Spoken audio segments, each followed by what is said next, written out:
All the things we know that children need, and particularly children with learning disorders, developmental delays, ADHD, whatever it is, they need movement. And I think that was the other thing that was so glaring to me with teenage boys in my classroom. If I could take them out and throw the footy for 10 minutes, they would learn. They would learn, they were free, they would do what we needed to do and get it done. And they were grateful for that little bit of time.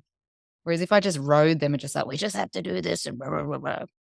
And it was 10 minutes, but they were getting their beans out. What I know now, I can't believe we're not having more movement in classrooms. I can't believe with the science that we have behind movement and nature and all of the things for academic improvement, engagement, and we're still not doing it. It feels like education is the last frontier to be actually following the science. And what I wish people could see, if they could come and see us run these programs, I wish you could see how it becomes easier and how your relationships are better, how the learning is better, how the behavior issues are so much better. But people think it's going to be worse. Welcome to the Life Rocks podcast. In this podcast, we explore how nature, science, education, and culture can benefit all children and future generations. This is a show for educators, parents, mentors, and anyone interested in making the lives of our children, families, and communities better. So sit back, take a breath, and enjoy the show. And now for your host, Asher Cloran.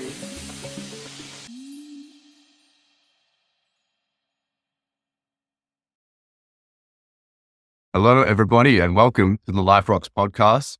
I'm your host, Asher, and I'm here today with Nicki Farrell, the leader and creator of Wildlings Forest School. They have created such an exceptional community and school that is always growing.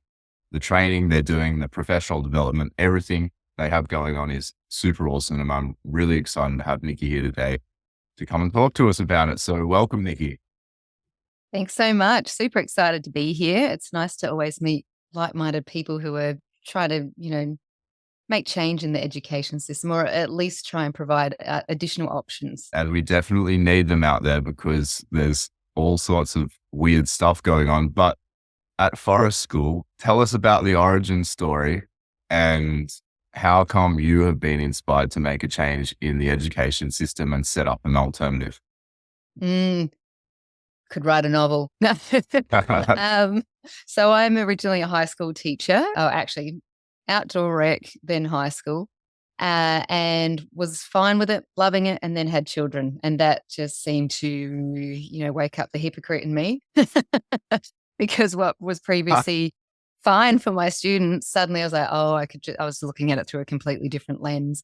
And I felt like I couldn't build relationships the way I wanted to because of the hierarchy of power within the school system.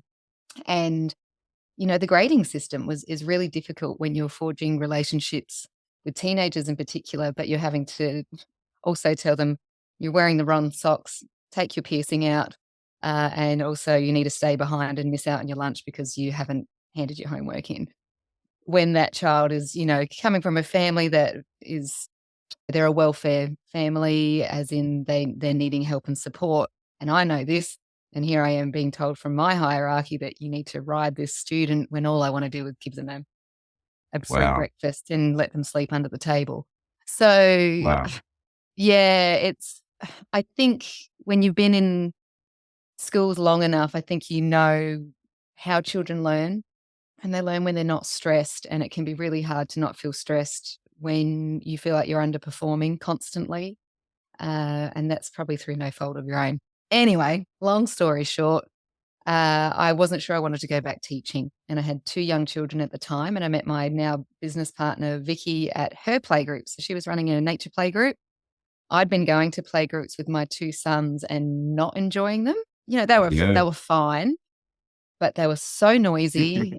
Children were fighting over plastic toys, and they were so structured. And I just went, is this as good as it gets, and probably coming from an educator lens, I thought, why does it need to be structured for 2-year-olds? Meltdowns because they had to leave their craft or leave the sandpit. And anyway, I went to Vicky's and went, this makes sense. Okay, I get it. Yeah. And so we hit it off, and within 6 months decided to start a business together, as you do. Our husbands Wow. had only met like 2 or 3 times, I think. And we started with a homeschool co-op, which was hilarious because neither of us had been homeschooling yet. We were both delaying our children from school just for a year for no really additional needs reasons. Just we thought they needed a year, and then we loved it Yep. so much we thought we'd keep going. But we did this homeschool co-op and it wasn't working, and we hated it. It was noisy. It was overstimulating. We were trying to bring in all these activities that children weren't wanting to participate in. We were doing it in a gymnastics hall, and they just wanted to wrestle and do gymnastics, surprise.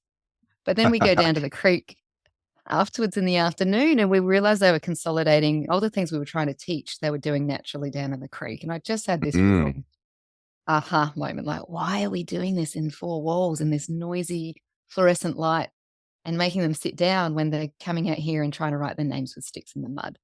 So we did an intro to forest schooling course up at the river school here on the Sunshine Coast, and that just blew my mind. And I think it was a real amalgamation of outdoor rec and teaching. And I went, this is what I've been looking for. I'd never seen it before, and I'd never seen it in action. And Mm. when I saw it in action, I went, why aren't we all doing this? And that was a start. We started with playgroup and then forest kindy, and then families asked us to do homeschool and holiday programs. And as we were just making stuff up as we went, calling the education department, calling a CEQA, which is early child years, regulate like the regulatory body, and going, can we do this? How do we do this? Is this legal?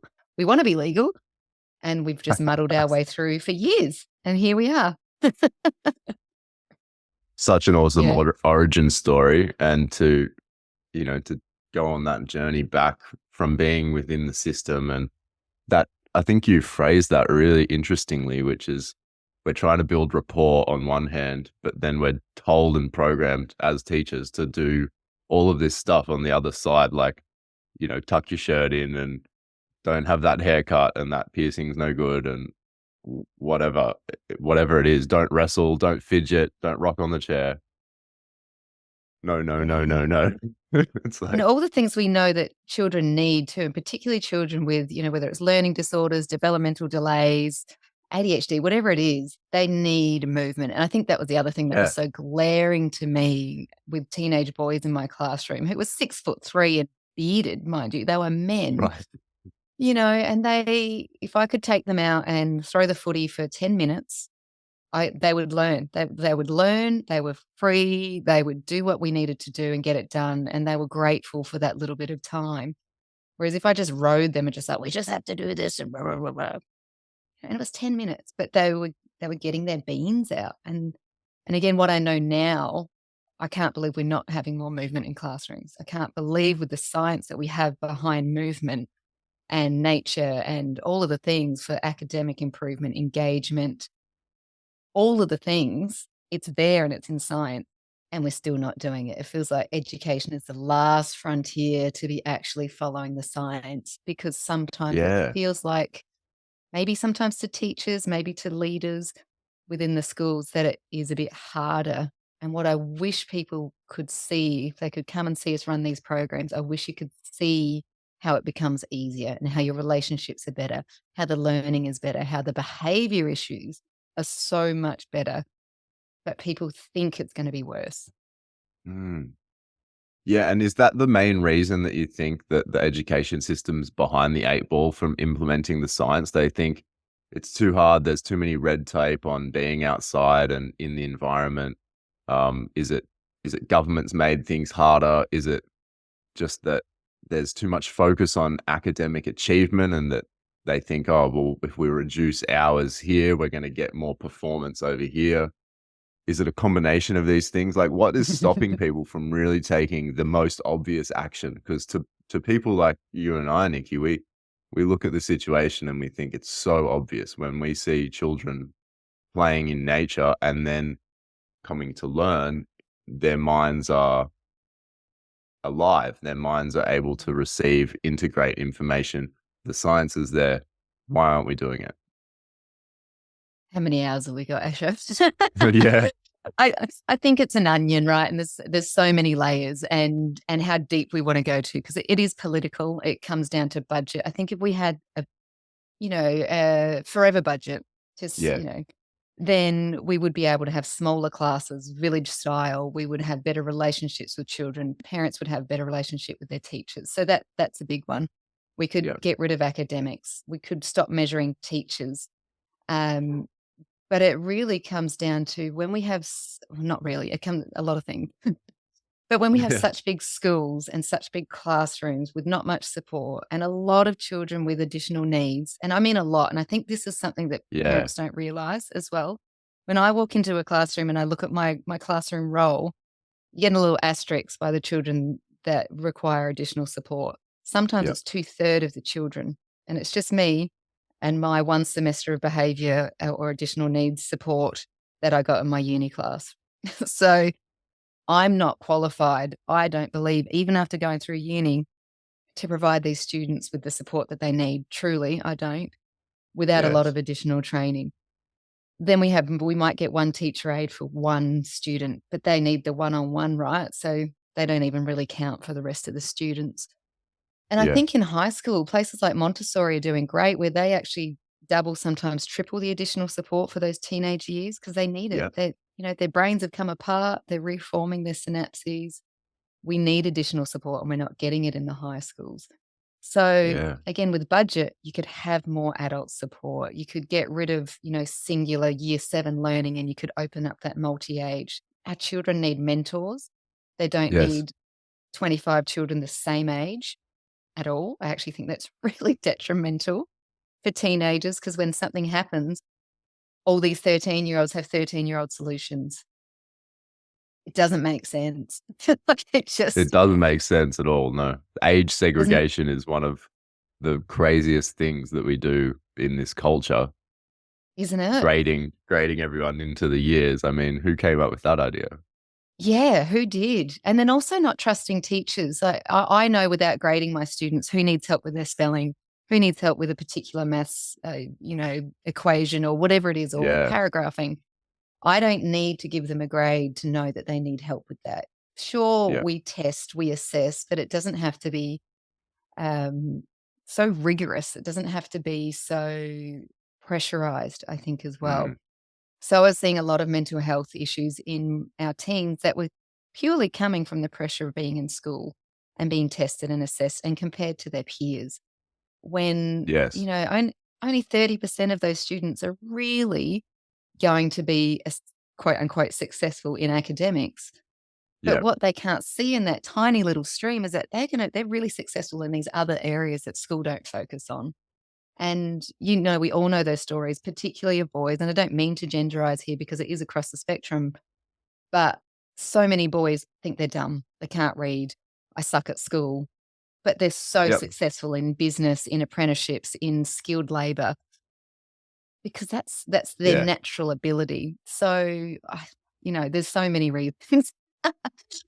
But if I could do anything, I would get rid of grading. I would get rid of singular classes. I would make schools smaller. I would add more support to classes.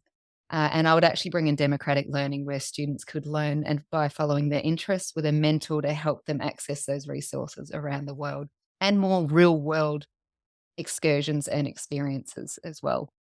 That's difficult. That requires a lot of money and a lot of people, and a lot of trust. And I'm not sure Yeah. we've got that anymore. Quite a degree of open-mindedness too. And I think that last little bit, I don't think we've got the trust anymore is a sad but true comment that I think is pointing towards some of the challenges we've all faced over the past 4 years with all of the COVID stuff and people going on lockdown and schools being on lockdown, playgrounds being on lockdown. What did you notice that shifted in people in those years? Did people come to you being like, "Oh, we really need the solution now," like, or was there some elements within the school where it was like hard to deal with those things going on? Can you speak a little bit to Mm. yeah, why we've lost a bit of trust in those periods and why other people might have found some trust in the alternate methods?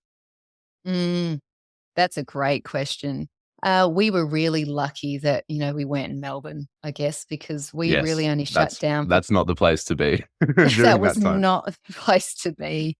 So we only shut down for not even 10 weeks, which I'll be frank, as a business, was enough to put us on the edge. We were on JobKeeper Yes. for that 10 weeks, Yes. and thankful for it. But Mm, if it was much longer than that, that was great to pay us a wage. But for our business, we only had enough profit and savings within the business to really get us through 3 to really 6 hard. months at a scrape. Yeah, really hard. Okay. So we were really lucky that when we were able to go back out, when lockdown finished, that because we don't have a building, we purely run outside. We were just in this tiny little grey zone where people could come to us, which was amazing. Wow. Yeah, it was. And look, with no judgment whatsoever, we had people that were keen to get straight back into it, pretend like nothing had happened, didn't give a crap, just wanted to be outside. And then we Yeah. had people that used to come that went, we're not ready yet. We're still a bit worried about COVID. We're just going to stay away for a while. No Yeah. worries. We're just stoked we can be open again. Yeah. And then we got busy, really busy, because people realized they saw the effects on their children. They saw the effects on Yes. their mental health, their social, emotional health, that kids were anxious and depressed. So were the parents, but they were also big jiggity, like they had beings. And I think they realized not only did they need to move, but they were missing that connection with nature. And I think if, I'm such an optimist. The one thing I would take from that is I really do think so many people realized movement wasn't enough.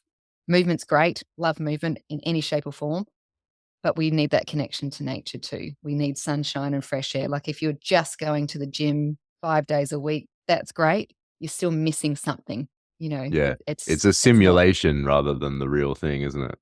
Exactly, and it's better than nothing. Like, please do that over not moving, but you still need Yes. that fresh air. You need to ground your bare feet. You need to get the vitamin D on your skin. Like, so many of us are vitamin D deficient. That came up in Yes. COVID too. We're now vitamin D deficient. But Yeah. when the children came back, I couldn't believe how quickly they started fearing things. Can I hug and touch this tree, or will I catch COVID? Yes. So quickly I don't want to use the word programming, but the messaging that they got was to be fearful, even in nature, Yeah. of these germs. And so we had to go about, re-messaging and saying, no, nature is fantastic. We talk about microbiome, and we're talking about vitamin D and building up your immune system with fresh air. So that was really interesting. And then probably over the next 6 months, we had people arriving from overseas, expats coming home, and some of them had babies in COVID during extended lockdown, and they were crying. They'd come to our programs and say, "Oh, this is the first time I've seen my child interact with other children outdoors. It's the first time they've played in mud. It's the first time they've put their feet in a creek." And I just thought, wow, that's devastating. That's And devastating, isn't it? devastating. And Yeah. how wonderful that they've sought us out to try and rectify that. So they're aware of the issue and they're trying to rectify the problem. But then my other level of thought was, how many of these babies haven't found us or programs like us, still haven't Yeah. touched mud, been outside, found their social group yet? So that was a real eye-opener for me too. Because I was past that phase in parenthood, I hadn't really thought about the consequences for these children of not mingling with other children. Like, a family unit's enough, right? A family unit is enough, but you do at some point need to meet other people and meet other age groups and whatnot. So I do think there will be ongoing ramifications, and you speak to any educators, I don't know about yourself, but there is high levels of anxiety. All the teachers I speak to said children cannot concentrate. They are on Yes. devices more, which isn't just a COVID problem. Like, that wasn't just COVID caused that. It did exacerbate it It just greatly threw for a a bit of period. fuel on the fire there. Absolutely. They're having like, there's trouble regulating, they're having trouble paying attention, they're having trouble sitting still for long periods of time. I don't wanna tar a whole generation with a brush, and at the same time, I wanna bring awareness that, there are issues here that we need to address, and I don't think we have. Yeah. I think that's really the essence of it, is that we don't want to belabor negative statistics and drag out these things like, hey, more children than ever have learning difficulties, more than ever have issues with obesity, postural issues, the behavioral stuff, but also the psycho-emotional stuff and like depression. And it's not that we want to belabor those points, it's that they are statistically higher than ever. And where does it end? Where does that kind of constant Yeah. rising of that end? And nowhere good. And this is a known solution. We're sitting on top of a gold mine here in terms of what you're doing with your group and wildlings and all of the benefits that come to bring parents to tears when they see their child out, doing what a child needs to do best. And that there's so few environments that can provide that Mm. space, as in they're like diamonds in the rough nowadays, where it really shouldn't be like that. No, and this is the thing, like, every now and then I sit back and go, "I cannot believe I get paid to bring children to a creek."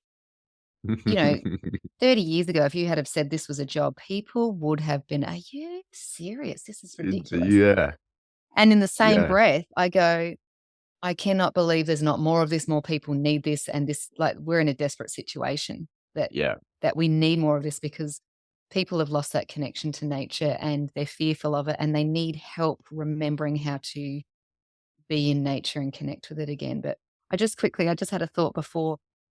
I think I wish parents also knew that reading and writing, skills, like our results, have been dropping for 5 to 10 years. So we're not improving. So what we're doing, take COVID out of it. COVID yes, exacerbated it. It was already on a yes, downhill trend yes, it anyway. was absolutely. Yeah. So if that's not what we're doing is not working, don't keep doing what we're doing. And also it means you can get risky. I don't see what we're doing as risky or out there because I've been in it for so long, but I know what we're doing seems really extreme to a lot of people. But what have we got to lose? Like for me, nothing. With the anxiety and depression and mental health rates, burnout for teachers are leaving in droves. They are leaving 3 to 5. So for every 3 new teachers, 5 are leaving. So we're in a Yeah, crisis, teaching 80% crisis. of teachers in Australia have thought over the past 5 years, I want to leave my job, I and look at a whole bunch of them my have acted on that. Yeah, and which is, it's great. I love what I'm doing now, and I'm also devastated to see a whole bunch of my teacher friends who were spectacular teachers go, "You know what? I'd rather stack shelves at Woolies." Wow. It's too much. I'm too stressed out. One of the schools that I won't name names in this Yes. area, their huge English staff room, 80% of their staff are seeing psychologists, counselors, or on antidepressants. So they're the canaries in the coal mine. If the teachers are stressed, how are students learning from these teachers as well? It's just, again, I don't want to just be like bad, bad, bad, negative. I just want to say there are other ways we can do this. And I don't think there's anything left to lose. I really don't. And the things that we've already lost is things like childhood and the family unit, and even the sense of what's right and wrong. A teacher like yourself who's had that experience of seeing kids in a natural environment gets to follow that trail of breadcrumbs, as it were, to forging a better path. But the teacher who's in the system still getting told all the things that they have to do to maintain the ever teetering levels of what a teacher has to jump through just in order to teach. Mm. We had heard stories of the teacher saying, I used to prepare much more for my class, but now after school I have to wash all of the bits of Lego in a dishwasher that we got specially for washing Lego. And that kind of thing is just makes you realize we don't have anything to lose, but the thing that we're trying to not lose is childhood development and learning. Mm. Um, what else do you really wish that parents knew? Oh, that's a great question. I think how important play is. And I know that seems so silly and Yeah, so trite, but I was talking to another business owner last night, a wild business owner, and we were like, that's the rub of it. If it comes down to it, we have forgotten how important play is because actually that is the only way truly learn easily, quickly, and in a way that sticks, sticky learning. As a teacher, we're always like, how are we going to get this to stick? How can we make this sticky? Like intrinsic motivation, letting them Yeah. lead their learning, and making it playful. And school is no longer playful after prep or whatever you call your first year of school. It's Yeah. barely playful in prep anymore. It's So when we're serious, looking at serious these stuff. downhill slides, it is very serious stuff. And I'm like, they're Yeah. children, for God's sake. Like, why can't we let them play? And this teacher said, well, we can't just let them play the whole time. And she said, I've just done this whole day's PL on how what we do is play, but that you can see how this links directly to the curriculum. We're meeting all our markers, general capabilities, cross curricular priorities, all the things we're meant to tick as teachers in a playful, meaningful way. And you've just told me we can't let them play. So teachers still don't get it. Teachers don't understand how important play is. Parents, so then parents certainly don't understand. It's written off as trite and unimportant. But actually, if we could just let, quote unquote, I don't even want to say just, if we could let them play and give ourselves permission to let them play in ways that are meaningful to them, then everything that Yeah. we want them to learn, they will learn eventually. The other thing I want people to learn is that, we've just made up this timeline. Who says we need to learn everything by the age of 18? It gets shoved down our throat at school to teach children. We are lifelong learners. When you Absolutely. leave here, you'll be a lifelong learner. But if you haven't worked out your sums and how to do long division by year 7, then you're failing and you're going to tell yourself that you're not smart. Yeah. Why? Yeah. And also says that learning is linear. Like, we again know that learning is not linear. So, and we know as teachers that when little Johnny misses a term because he's gone traveling around Australia, that he may have missed a term of work, but he can catch that up and he will learn that when they do, when they do it the next year or the year after, they can catch that up. So if you miss a day or you go away or whatever, it doesn't mean you're never going to learn that concept. So why have we got Yeah. this pressure on students to have to learn this right now or else and forget about what's going on in their home life? If their parents are going through a divorce or grandma's got cancer right now, give them a break. Don't grade Yeah. them for the next year and actually put in a full SEL social support system. Forget the academics and go and give that kid the support that they need. So, yeah, I wish parents to take the pressure off of their students needing to be the A student. Just try your best. That's all. Don't give a shit about the grade. Yeah. Excuse the French. Don't care about the Yeah. grade. And I wish that schools could just focus all on social emotional learning, because once children are safe, they'll learn everything they want to learn. No, I Sounds like that. extreme, doesn't it? We're gonna snippet it. Don't give a shit about the grades. Just let your children play. Yeah. And But focus to on be their honest, social like emotional that's health. yes. Yeah. Yeah. And like the institutions that we have up around us, let's think about how long they've been there. Mm, How long have not they long. been there? Not too long. Like this entire education thing that we're all doing is an experiment. Total social experiment. Total social experiment. So can we give ourselves a break for a second and not be so serious, because progress is important, being a part of society is important, having a good job and making your way in the world is important. But man, there's a lot of young adults out there who are really struggling to find their way because of lack of the social, emotional, and Mm, community skills that I think are found naturally in the kind of environments, like you mentioned, village learning and democratic learning and traveling with your children. Can you speak down a bit more onto those points and define what is democratic learning in your Ooh, eyes? that's a good one. I'll have to think about how I define that.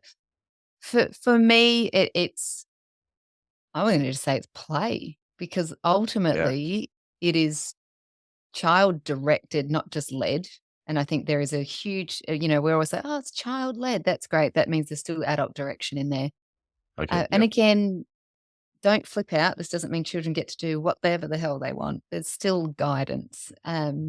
So child directed, really, that's it. But democratic obviously means we as the group too. So that's where the social emotional learning comes in. Asha wants to do this, Nikki wants to do this. All right, how do we negotiate, compromise, sacrifice, communicate? How do we resolve this? Let's call it a conflict and decide what we're going to do as a group today. That's the learning with AI. And I Mm. think this is another thing parents and teachers really need to think about. Okay. AI is already exploding education. I've got a friend that teaches IT at uni. Last year, she was teaching coding, coding, coding, coding. Everyone needs to learn coding. This year, Yeah. they dropped it. Why teach coding? AI Wow. can do it. Oh my So goodness. I know. So what all these things, my children are using coding. They're writing songs, they're drawing images, we homeschool, they're doing all these things already. So if we're looking at these future careers that schools are supposing, these factories, which they were factories to teach people to become workers, right? Yeah. And we still do a good job at creating workers. But Yes. what kind of workers do we want for the future when AI is going to take over a lot of those industries, probably creative industries, which sucks. Although I don't know if you've seen that Yeah. meme, which is I want AI to be doing my laundry and my grocery shopping, not doing my art and writing my poetry. I think we have got Exactly. that a bit backwards. But why are we still teaching the way we're teaching when my 9-year-old can voice to text say, Siri, draw me an animal, or Siri, find me a fact about Donald Trump? He's not Yeah. asking that. Yeah. We don't need facts. We don't need facts at us in school. And schools are getting much better at doing critical learning, assessment and whatnot, for sure. Yeah. What we actually need is humans able to human. We need social, emotionally aware and able humans who can resolve conflict. And I don't see that being taught well or embedded throughout school. That's what I would say is our weakness. We're getting great at critical thinking, great at embedding First Nations perspectives, sustainability, like that's happening. We're already behind the 8 ball because AI is going to take over all that. Now, for those of you who don't know, Life Rocks is not just a podcast. It is an education foundation centered around connecting children to the magic of nature through earth sciences. As a self-funded foundation and startup, we are constantly seeking support so that we can continue our great work. So if you feel called to donate to Life Rocks, please head down to the show notes and find the relevant donation link. We accept regular money as well as cryptocurrencies. We greatly appreciate you, our Life Rocks community. Now, back to the show.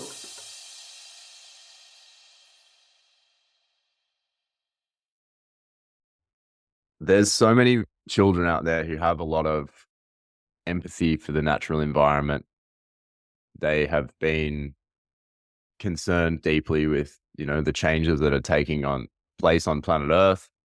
There's a lot that's always put in our faces of what's happening in the environment, the damage that's being done to the earth, and then also that story you told of a child going up and hugging the tree. Can I hug the tree, or am I going to get sick? There's these really legitimate concerns for children around the environment or like health and safety with organisms and this kind of thing.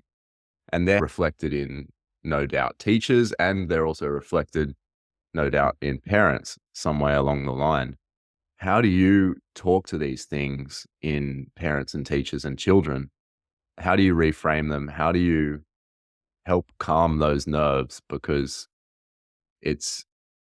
there's studies that I have read all up from Norway mostly, where children are presented with environmental ideas. And if there's too much environmental awareness and too much fact giving with all of this stuff, it makes them more disconnected from the environment because they're afraid of it and they feel responsible and they feel like all of the weight of the world's on their shoulders. Do you see this happening? And is it coming from Mm, parents? Is it coming from teachers? What do you do about it? that's a great question. To be really honest, I personally haven't seen a lot of it yet, but our age group is still primary and under. We've been running for 7 years, but we really started with play groups. So we've got a few high school schoolers that started with us originally.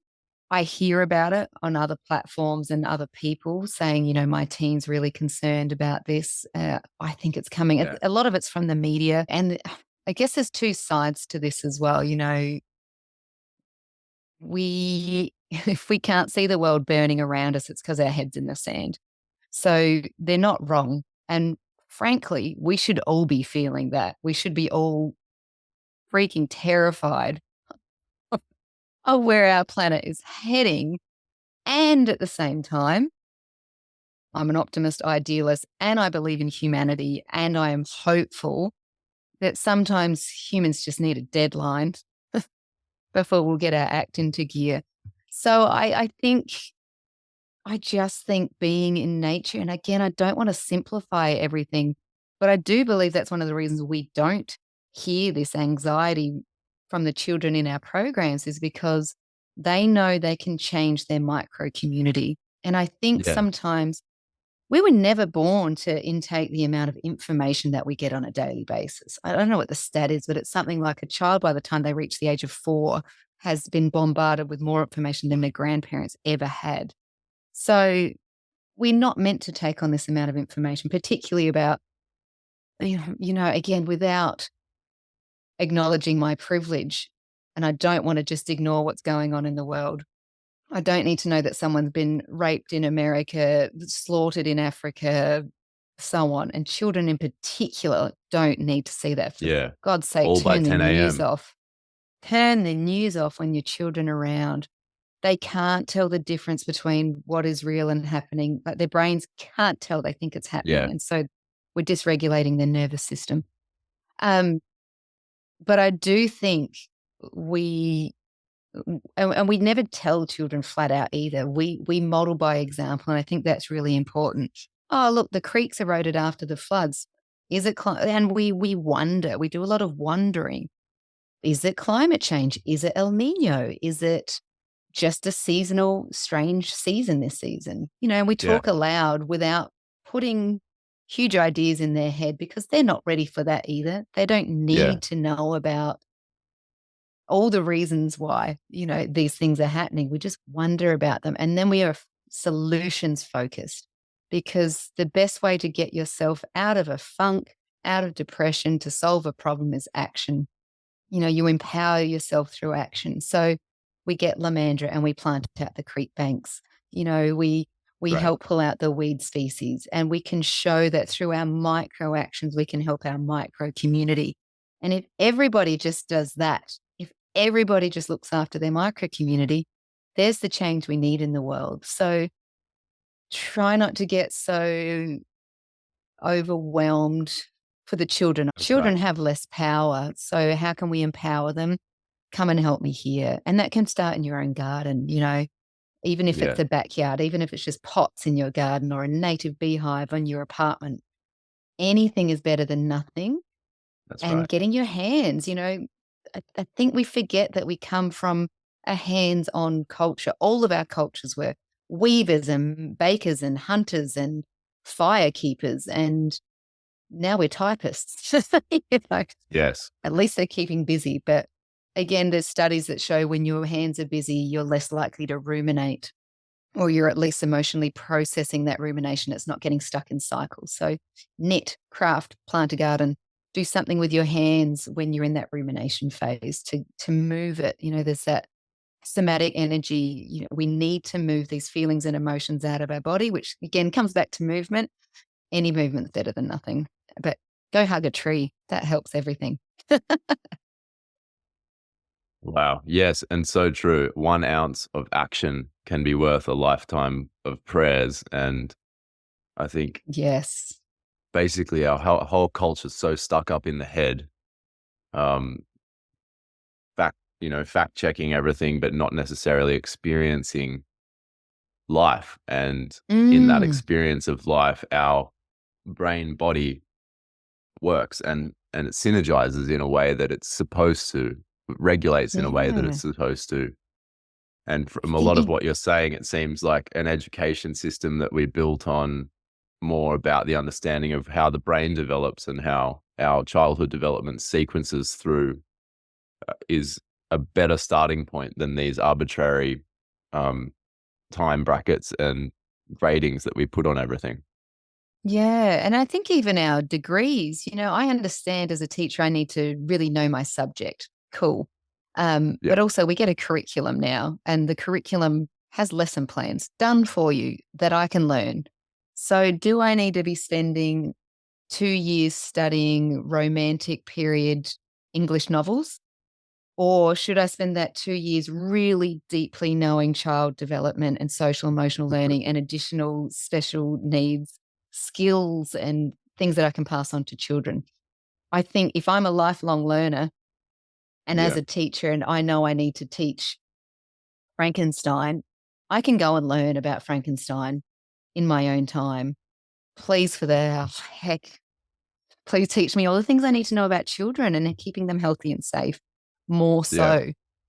Um, Yeah, I just think some of the things we're doing are a little bit backwards because, again, what happened to Teachers College when we were expected to work in a school and be assessed as teachers in a school?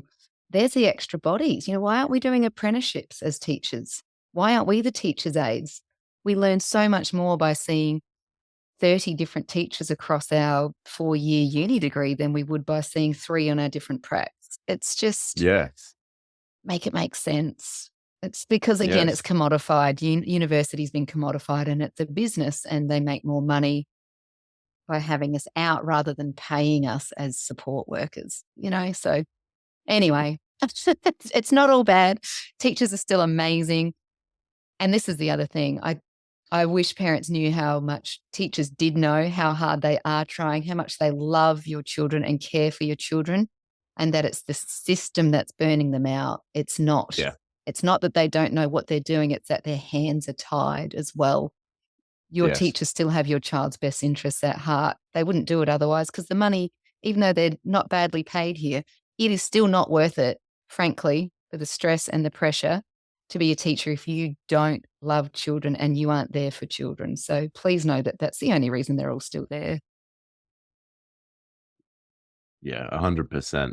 The teachers naturally are drawn to education because they care. That's why they're there. But the system is totally hamming up the scene. I can't It's think of any other way to put frying it. them. It's burning them out. It's just they are burning out, and long service every 7 years isn't enough. They really, it's not just rest that they need support daily with the students that have Yeah. sometimes they need one-on-one support and they're not getting it. Nikki, can you speak a little bit to, I know that you've got a lot of something like 30 staff working at Wildlings School and throughout Wildlings projects and all of the various things that you do. I'm sure some of them have come out of the system and just thank you and are so happy to be a part of the team and happy to be a part of the projects. Can you speak to any of those teachers' journeys from being stressed, overwhelmed, not having the environment around them, not having the community around them that you guys have, and then what the difference has been for them? And because there's Mm, probably teachers out there listening thinking, wow, like if I could just be a part of something like what Nikki's doing, I'd be so mm, much less stressed. Can you encourage someone out there thinking like that to take the leap, or how might they start to shift mm. what they're doing in their own practice?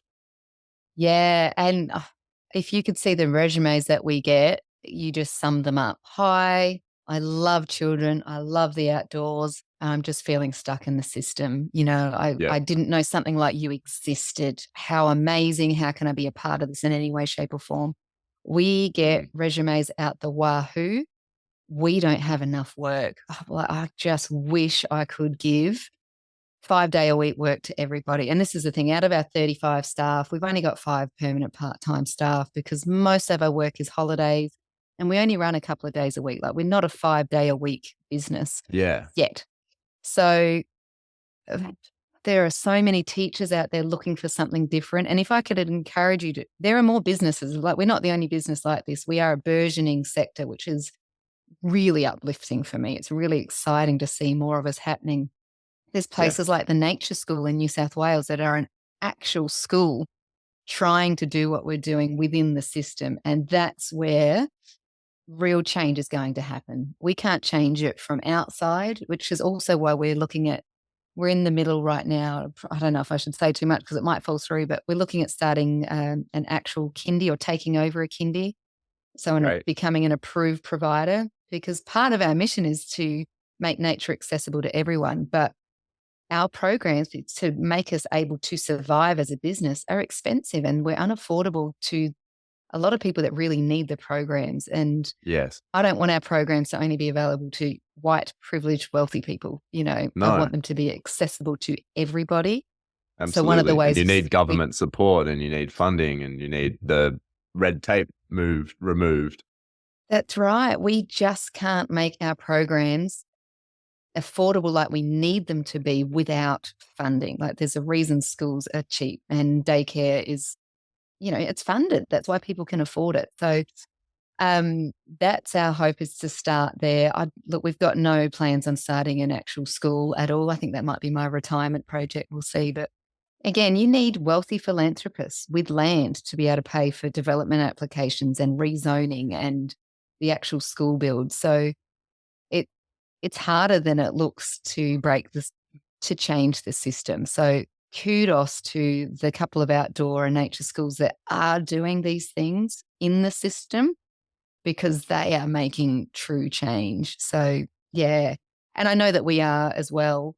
But again, we can't do it on the scale that we'd like to until we can get funding. There's so many businesses are calling me saying we need more staff. Again, the problem is a lot of us only have casual work. So, yeah, if you support our programs, parents, there'll be more opportunities for more fantastic teachers. 100%. And where can people find you? Like, tell us about your location. Tell us about the land. Yeah, we are so lucky that we have the support of landholders on the Sunshine Coast. 5 different councils support our programs. And by that, we have a hire agreement. We pay them for it. But we know there are other councils in Australia that flat out do not allow nature play businesses to run on their land. So we are crazy grateful that we're even able to run the way we do. New South Wales is a problem. Like, where you are, there's a massive problem with councils not allowing businesses to run on their lands, despite these businesses hitting every one of their success markers: nature, education, community, health, economy. We tick every one of them but technology, and I would even argue that. And yet they're being banned in New South Wales on a lot of places. So if Get we can't yourselves do it together, New South Wales councils. seriously, New South Wales councils, we need to think outside the box, not just in education, but in small business, in tourism. Like, we get international visitors coming to our programs. We get people seeking us when they're traveling around Australia. They make time to come to our programs. So we're actually tourism as well, which we never thought of being a part of that. So anyway, we're on the Sunshine Coast. We're in Brisbane. We run online courses, but just look us up, wildlingsforestschool.com. We're on Instagram, we're on Facebook, we're on Pinterest, all the things that you don't want to be on when you just want to be outdoors. So thank you to Kerry, our marketing amazing woman, because otherwise we wouldn't exist, because it's not my cup of tea. And this is why our team is so amazing.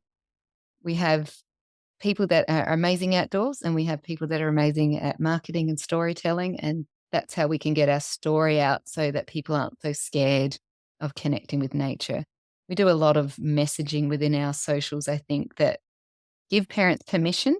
The permission we got as 80s and 90s kids, parenting was a lot more lax back then. And I'm not saying you need to be relaxed, but I am saying you can let your children play, and play in ways that might seem risky to you, but I know that you did as a child. So, yeah, maybe just think about that. Did I do this as a child? Yes. Did I survive and thrive? Yes. Then your child can do it. 100%. No, what you're doing really is the cutting edge of schooling, especially because it meets so many of the needs of where we're at today, what we need to solve.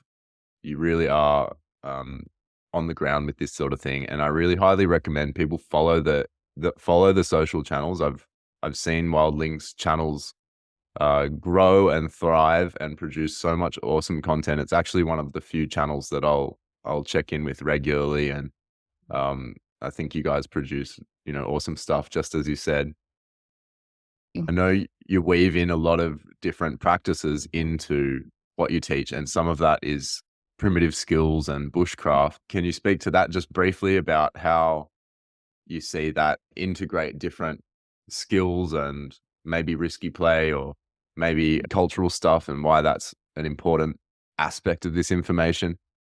Yeah, and I think we water down children's experiences a lot in education. Even if you're a teacher that is not risk averse, it's, oh, how am I going to get these 25 children to get through this activity and assessment? And that's Yeah, really sad when actually, if we forgot the assessment and we thought about the learning within these activities instead. right. So 30% of children are oral. That's not Yeah, many, and yet we're still lecturing students. We're still talking at students. And then we've got the visual, that's great. PowerPoint, death by PowerPoint. Children are over smart screens. They want to be learning hands-on. I, as an adult, I won't watch a video tutorial. I'm going to ask Asher, can you show me how to do this? I sure. want to learn from other people in the hands-on way. I want to build relationships and rapport. Um, there's just something so primal about fire too. So I would argue that these are life skills. Like, we shouldn't really get through life not knowing how to start a fire. I'm not saying the apocalypse is going to start tomorrow, but at what point are we going to forget our ancestral roots, and that fire has been a part of our life as humans for thousands and thousands of years, and then suddenly kind of just goes. And yet when Yeah. we sit by fire and we story tell and we connect, I don't know a single person that sits by a fire and goes, "Oh, this is crap. Wish I wasn't Yeah. here." Everyone just goes, Yeah. "Ah." So Mhm. again, I wish teachers and parents could see that. At the start of our programs, when we're up at the shed, everyone's excited and it's noisy, and I can see parents going, "Oh God, what have I got myself into? This is going to be chaos." And then we Yeah. walk down into the forest, and already they go, "Ah." The forest Yeah. just wraps itself around them in a hug and just regulates them straight away. They've still got their shoes on and they're still regulating. We get the fire going. They sit down. They've got their cup of hot chocolate, or the amount of children that will choose a herbal tea. Beautiful. Yeah. Will sit down with their little herbal tea like a little nana and just connect with someone they've never met before, and share Yeah. stories and be vulnerable and talk about how their dog died last week. And I just go, far out, we are missing the point. Like, Yeah. yeah, and same again, 100%. and you'd be the same. We work with, disadvantaged youth or disengaged youth sometimes, and there's fligging on their Red Bulls as they're coming down, Yeah. wrapped in a strawberry vape smell On the iPhone, and yeah. on the phone, and I go, "Oh God." And then I go, "Oh, we need to set a shelter up. It looks like it's gonna rain. Does anyone know a knot?" Oh, yeah. Someone whips out their pocket knife that they brought, and off they go. And these children, these students, these teenagers, these young men who have been failing, think they're dumb at school, are looked down upon at school, suddenly step up and they're leaders, and they're looked at in it. Yes. They're being admired by their peers because they have this knowledge, and they've just sheltered them from the rain on their own doing, using their own skills. And the 100%. pride that I see in their chest, so I just think, Mm. why aren't we giving these students at least the opportunity to thrive in the way that they were born and naturally able to thrive? So, yes, it's primitive skills, but what it is giving children the chance to succeed in different ways, and to bond and make friends in different ways, to see each other in different lights. I can't tell the amount of teachers that go, "Oh, wow, I had my first real conversation with Asher today. I didn't know he's such and such." And then they've made that connection, and suddenly there's a rapport happening, and suddenly the teacher can reach Asher in a different way. Yeah. So again, I think we're missing the point often in, "Oh, I need to get through this assessment." Do we? Like, do we? Yeah. Or could we sit Yeah. by the fire and connect and talk about how your dog died and how you're feeling about that and what we can do to work through grief? You know, I don't know. Might seem really airy fairy to people, but I think, what have we got to lose again? I just think, what have we got to lose? We've got a lot to lose. We've got a lot of culture and a lot of childhood development to lose and a lot of heartfelt moments. And in the realm of everything fast paced, everything going 100 miles an hour, unless we protect these moments, unless we protect the fireside, unless we protect the forest, Mm, unless we protect childhood, and all of the other potent reminders that have been in this podcast today, I think I think what we have to lose is big enough to open up our minds, explore, and do a lot of the things that you've been talking about today. So yeah, really grateful to have you on. Can you share briefly with our audience about your podcast? As I know that's a bit of a new thing for you guys, and yeah, share how that's been going, and then yeah, we'll say goodbye. yeah, thank you for that opportunity. We run a podcast called the Raising Wildlings podcast, and it started in COVID. Thanks, JobKeeper. And it was really our way. At the time, it was we were getting a lot of questions about homeschooling and alternative education and parenting. So that's what we started it with, and it went really well. I think podcasts were really hitting their stride then. Yeah, And then it slowly kind of moved towards, and we've just taken on people's feedback. And what is forest school? How do I run fire with 25 children? Like, that seems terrifying. How do I play with sticks? So we're getting more and more skill specific or scenario specific. And we've yeah, got a lot of interest in, how do you do what you do? That sounds amazing. I'm a teacher, or I'm not a teacher. I want to start a business like yours. So there's a lot of, so it's kind of moved from alternative education and parenting to forest school skills and wild business, how to get a wild business off the ground.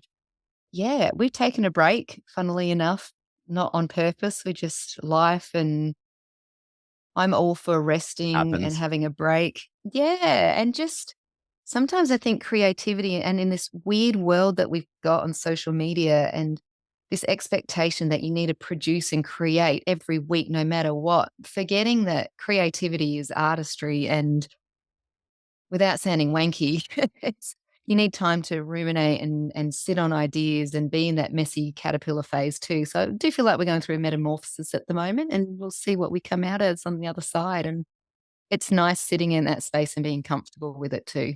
I think it's really nice to be here and go, it's okay to take a break. I don't need to feel that pressure to produce every week. So it's been 4 years, mind you. So it's got taken me 4 years to get to the point where I'm okay with that.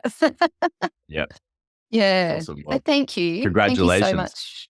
Thank you. And thanks for the opportunity. It's really nice to be able to talk to this with someone at the level where I don't feel like it's airy fairy pie in the sky. It's needed, and there are people out there doing this in their micro community. Like what you're doing in your micro community is making change, educating parents, educating teachers. And parents are the squeaky wheels. So parents are the voters. If we can change parents' perspectives and open their minds up, they're really the only ones that are going to be able to help us make change. So thank you for the work that you do too.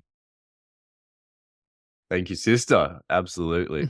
You're preaching to the converted here. And hope, I hope that all of the messages today are hitting our audiences right where they need to be heard. You've got so much deep information in all of your resources and podcasts and deeper dives on everything that's going on in Wildlings. So for those out there who are interested in the trail of breadcrumbs that leads to a path of connecting to nature, go and explore everything that Wildlings Forest School is up to, because it's awesome. And we'll have all of your links down in the show notes below.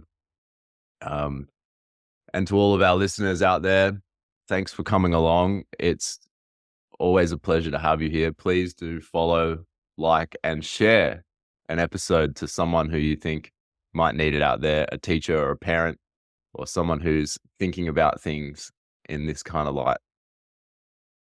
Thanks, Nikki. Thanks so much. And to everyone, Awesome. life rocks. Don't you forget it.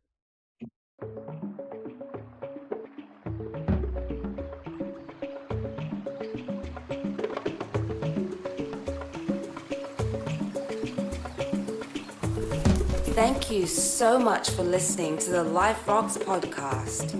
If you enjoyed the show, then leave us a review. We'll be back soon with more inspiring content, and in the meantime, remember, life rocks.